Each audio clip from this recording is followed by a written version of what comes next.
the husband should give to his wife her conjugal rights, and likewise the wife to her husband.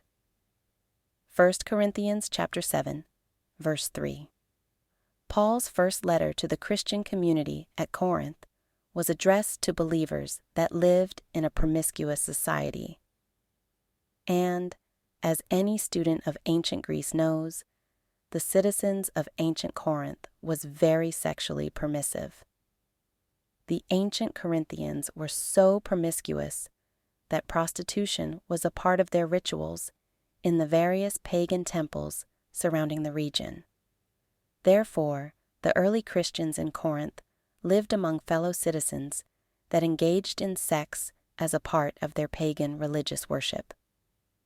Thus, because the saints at Corinth were living in a predominantly pagan, sexually immoral society, the new Christian converts at Corinth begin to question the Apostle Paul about matters pertaining to sexual conduct.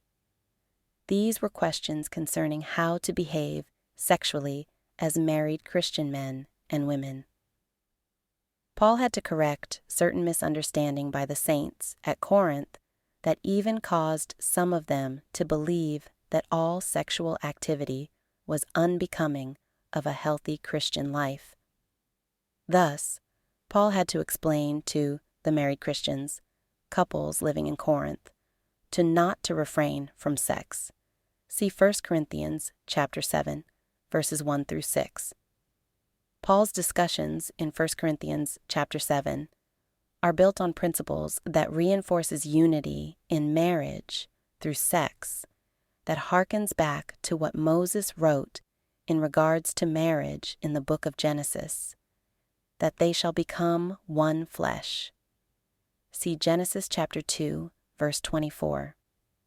Therefore, as a life application based upon 1 Corinthians chapter 7, verses 1 through 6, if refraining from sex is important for you inside of the marriage covenant, or, in other words, if you are going to be withdrawing from sex with your future spouse without valid reasons that are agreed upon by your future spouse and yourself, then you may want to rethink getting married as a Christian man or woman. Why so?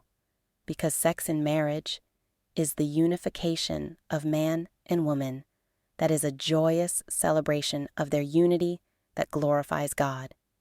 In addition, a God-fearing couple should strive to have a sexual behavior in marriage that fosters love, and is a sexual behavior that is based on mutual submission of both the man and the woman. Take a moment to read the entire chapter of 1 Corinthians chapter 7.